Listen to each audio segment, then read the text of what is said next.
우리 사랑하는 성도 여러분, 오늘은 우리 교회에 참 특별한 날입니다. 오늘은 처음으로 새로운 예배 장소에서 하나님께 예배를 드리는 날입니다. 지난 1년 9개월 동안 하나님께서 참 많은 은혜를 베풀어 주셨습니다. 하나님께서 그분의 백성을 사랑으로 보살펴 주시되 먹이시고 인도하시고 필요한 것을 채워주셨습니다. 그리고 오늘 또 새로운 문을 열어주셨습니다. 저는 이번 한 주 동안 이런 생각을 하게 되었습니다. 하나님께서 우리를 왜 이곳으로 인도하셨을까? 더 넓은 공간이 필요해서 그렇게 보이지는 않죠? 더 좋은 시설이 있어서 그것도 아닌 것 같습니다. 물론 그것도 중요합니다. 그 또한 하나님의 은혜이지만, 하지만 하나님께서는 언제나 장소보다 사명을 먼저 주시는 분이십니다.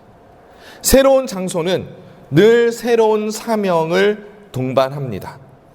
아브라함이 약속의 땅으로 갈 때 하나님께서는 아브라함에게 모든 민족의 복이 되게 하셨습니다. 그것이 아브라함의 콜링이었습니다. 초대교회가 예루살렘에서 시작이 되었지만 이후에 핍박을 받고 흩어졌을 때 사마리아에서 복음을 전하게 되었습니다. 예루살렘과 온유대와 사마리아와 이 장소의 변화에 따라서 하나님의 사명이 변화되게 되는 것입니다. 사도 바울이 아시아가 아닌 마게도냐로 가게 되었을 때 유럽 선교가 시작이 되었습니다.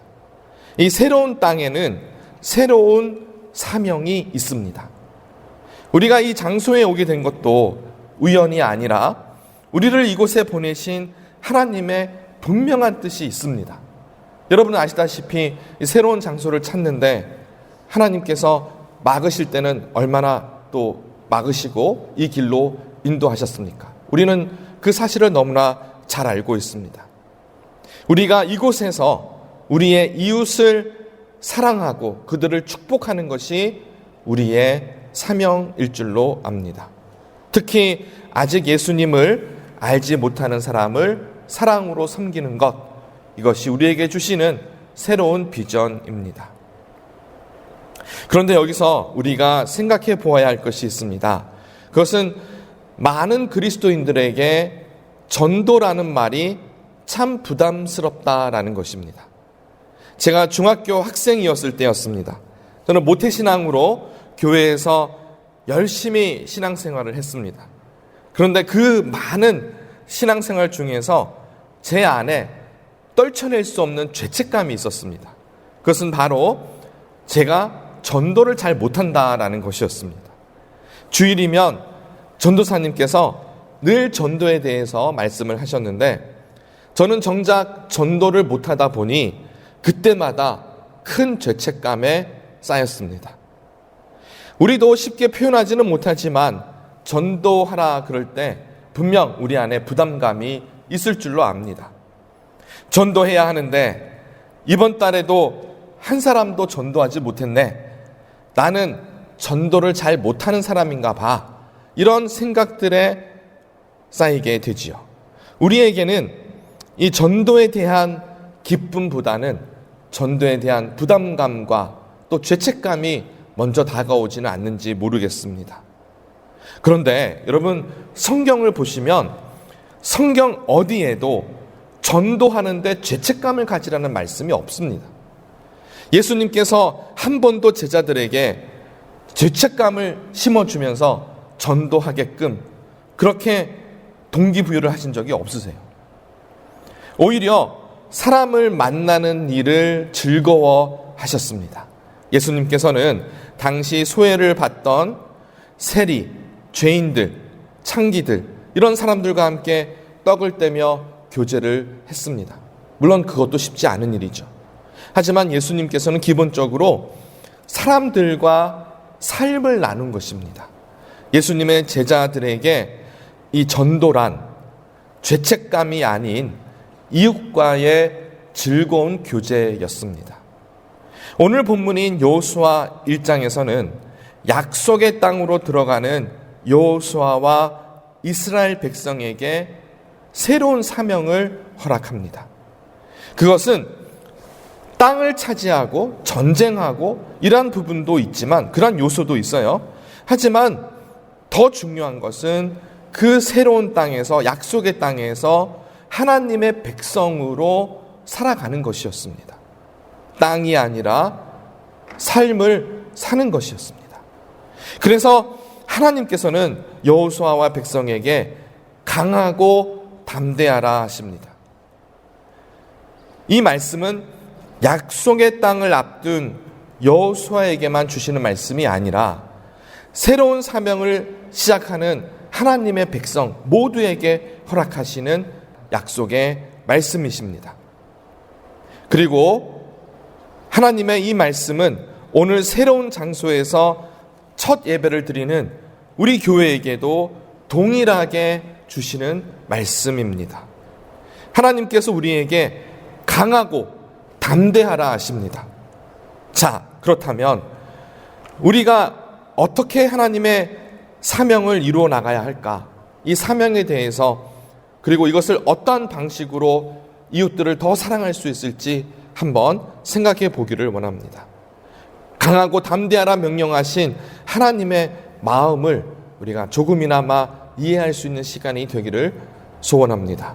첫째, 하나님께서는 사명보다 먼저 함께 하시겠다 약속하십니다. 모세가 죽었습니다. 이스라엘 백성에게는 청천벽력 같은 일이었습니다.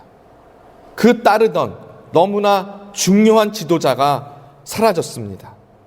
모세 없이 요단강을 어떻게 건널 수 있을까? 가나안 족속을 어떻게 싸워서 이길 수 있을까? 아마도 가장 두려웠던 사람은 여호수아였을 것입니다. 그런데 하나님께서는 이러한 여호수아에게 작전을 알려주신 것이 아닙니다. 물론 이후에 실제로 전략을 알려주시는 때도 있습니다만은 제일 먼저 하나님께서 여호수아에게 군대를 이렇게 편성해라, 성을 이렇게 점령해라 말씀하지 않으셨습니다. 하나님께서는 먼저 말씀을 주셨습니다. 약속을 주셨습니다. 5절을 우리 함께 읽습니다.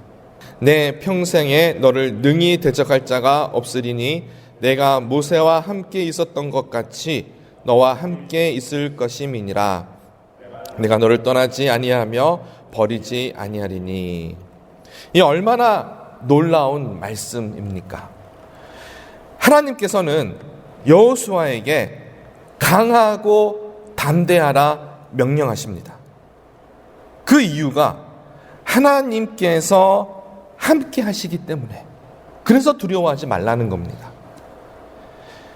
예수님께서도 동일한 말씀을 우리에게 하십니다. 승천하시기 전에 예수님께서 제자들에게 지상 대사명을 주시면서 이 마태복음 28장 20절에 보시면 세상 끝날까지 너희와 항상 함께 있으리라 약속하셨습니다. 하나님께서는 언제나 우리와 함께 하시고 앞으로도 함께 하십니다. 우리가 강하고 담대할 수 있는 이유는 우리 자신에게서 나오는 것이 아니라 하나님의 임재에서 나오게 됩니다. 자, 둘째, 하나님께서 우리를 사람들에게 보내시는 이유는 부담을 주시려고 하는 것이 아니라 우리에게 기쁨을 주기 위해서입니다. 자, 최근 단 에버츠가 쓴 The Reluctant Witness라는 책을 읽고 있습니다.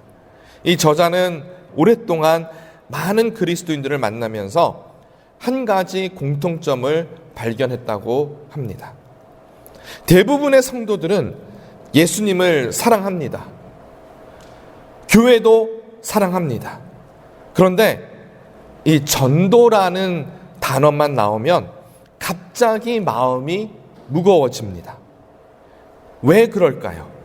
우리는 전도를 너무나 오랫동안 의무로 배웠기 때문입니다. 몇 명 전도했습니까? 올해 목표는 몇 명입니까? 그러다 보니 이 전도가 기쁨이 아니고 숙제가 되어버렸습니다. 그런데 이 저자는 오늘날의 문화도 함께 이야기합니다. 25년 전 통계와 오늘날의 통계를 비교를 했는데 지금 사람들은 종교 이야기하는 것을 되게 조심스러워합니다. 처음 만난 사람에게 우리가 정치 이야기를 하지 않고 재정 이야기를 하지 않는 것처럼 신앙에 관한 이야기도 잘 하지 않습니다. 그래서 많은 그리스도인들이 참 전도하기 어려운 시대다라고 생각합니다. 그런데요, 이 책에서 아주 흥미로운 사실을 한 가지 알려줍니다. 그것은 사람들이 종교를 싫어하는 것이 아니라 강요당하는 것을 싫어한다라는 것입니다. 반대로 자신의 이야기를 진심으로 들어주는 사람, 판단하지 않고 존중해 주는 사람, 진심으로 사랑해 주는 사람과는 오히려 인생과 하나님에 대한 깊은 이야기를 나누고 싶어 한다라는 것입니다.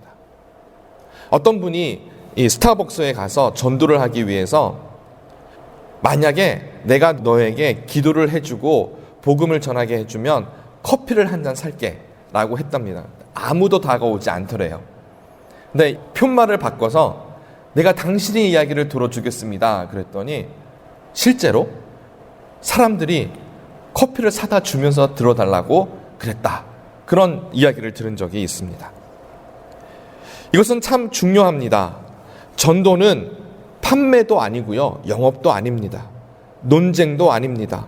말싸움을 해서 이기는 것은 더더욱 아닙니다. 전도는 한 사람을 사랑하는 것입니다. 예수님은 이 사람마다 접근하는 방식이 달랐습니다. 사마리아 여인에게는 물을 가지고 이야기를 하셨고요. 삭개오에게는 식사로 이야기했습니다. 함께 가서 너희와 식사를 하겠다. 또 니고데모에게는 밤새 대화를 나누셨습니다. 예수님께서는 정해진 전도법이 아니라 그 사람을 사랑하셨습니다. 그것이 전도입니다. 그래서 전도는 재미있는 것입니다. 새로운 사람을 만나는 즐거움이 있고요. 그 사람의 이야기를 듣는 기쁨이 있습니다. 하나님께서 이미 그 사람의 삶 가운데 어떻게 역사하고 계시는지 우리가 발견하는 그러한 작업입니다. 셋째, 따라서 우리의 사명의 첫걸음은 누군가에게 가서 말을 걸고 그 사람과 대화를 나누려고 노력하는 것보다 그 전에 먼저 하나님께 기도하는 것입니다. 이것이 중요합니다. 오늘 본문 말씀 8절을 또 함께 읽습니다. 이 율법책을 내 입에서 떠나지 말게 하며 주야로 그것을 묵상하여 그 안에 기록된 대로 다 지켜 행하라. 그리하면 내 길이 평탄하게 될 것이며 내가 형통하리라. 아멘. 여기서 묵상이라고 하는 것은 단순히 성경을 읽는 것으로 끝나는 것이 아닙니다. 원래 이 묵상은 기도입니다. 말씀을 읽고 그 말씀 가운데 역사하신 하나님의 그 뜻을 우리가 헤아리고 깨달으며 또 기도하고 그 말씀에 순종해서 실천하는 것까지 묵상에 포함되어 있습니다. 그래서 묵상은 살아계신 하나님과의 교제입니다. 전도도 결이 같습니다. 전도가 그냥 어떤 모르는 사람한테 가서 복음을 전하는 게 전도가 아닙니다. 우리가 먼저 사람을 찾는 것이 아니라는 것입니다. 성령님께서 우리에게 준비하신, 영어로는 divine appointment라고 하는데요, 하나님이 예비하신 그 만남을 우리가 발견하는 것입니다. 그래서 전도의 시작은 기술이 아니고 기도입니다. 하나님께서 지금 누구를 만나고 계십니까? 오늘 제가 누구의 이야기를 들어야 합니까? 오늘 누구를 사랑해야 할까요? 이러한 기도를 하시게 되면 전도에 대한 관점이 달라지게 됩니다. 예전에는 그냥 지나쳤던 사람인데 눈에 보이기 시작합니다. 늘 인사만 하던 이웃이 이제는 눈에 보이기 시작합니다. 직장의 동료가 보이고 외로운 사람이 보입니다. 그리고 하나님께서 그 관계를 열어주십니다. 길을 열어주세요. 이제 말씀을 맺습니다. 사랑하는 성도 여러분, 오늘 우리는 새로운 예배 장소에서 첫 예배를 드립니다. 저는 하나님께서 우리에게 어떤 장소를 주신 것이 아니라 새로운 선교지를 주셨다, 그렇게 생각을 합니다. 이 지역에서도 하나님께서 사랑하시는 사람들이 있습니다. 하나님이 예비하신 그러한 전도를 받을 사람들이 있다라는 겁니다. 교회를 떠난 사람도 있을 것이고 예수님을 한 번도 만나지 못한, 복음을 전혀 모르는 사람도 있을 것입니다. 상처로 인해서 교회를 떠난 사람도 있고 상처 때문에 교회의 문턱을 넘지 못하는 사람도 있을 것입니다. 하나님께서는 그들을 이미 사랑하고 계시고 이미 만나고 계십니다. 그리고 우리에게 말씀하십니다. 강하고 담대하라. 여기서 강하고 담대하라 하는 것은 하나님이 주시는 사인이 있으면 우리가 그 하나님의 뜻을 가지고 이제 그들에게 다가가라 말씀하시는 것입니다. 그들의 이야기를 들어주고 함께 식사하고 함께 웃고 함께 울어주는 것입니다. 그리고 하나님께서 기회를 주실 때 예수님을 전하는 것입니다. 그것이면 됩니다. 저는 우리 원철치가 그런 교회가 되기를 소망합니다. 전도를 숙제로 하는 교회가 아니라 사람을 사랑하는 것이 너무나 즐거운 교회, 성령님의 인도하심을 기대하면서 매일마다 새로운 만남을 고대하는 그러한 교회. 하나님께서는 이번 주에는 누구를 만나게 하실까? 그런 설레임이 우리 안에 있기를 원합니다. 전도는 하나님께서 만드신 모험에 우리가 동참하는 것입니다. 하나님께서 이미 우리보다 앞서가고 계십니다. 따라서 우리 사랑하는 성도 여러분, 두려워하지 마십시오. 주저하지 마십시오. 전도를 숙제처럼 부담을 가지거나 혹여나 전도를 못한다고 죄책감을 느끼거나 하지 마십시오. 전도는 자연스러워야 하고 무엇보다 즐거워야 합니다. 만약 내 마음에 그런 즐거움이 없다면 아직 전도하는 것에 우리가 너무 나를 푸시하지 않으셔도 됩니다. 이 전도는 하나님께서 이미 하고 계시는 그 일에 내가 뛰어드는 겁니다. 동참하는 겁니다. 자, 오늘 우리 본문의 마지막 절 9절을 함께 읽으며 오늘 말씀을 마치도록 하겠습니다. 내가 내게 명령한 것이 아니냐? 강하고 담대하라. 두려워하지 말며 놀라지 말라. 내가 어디로 가든지 내 하나님 여호와가 너와 함께 하느니라 하시니라. 아멘. 하나님께서 우리와 함께 하십니다. 함께 기도하겠습니다.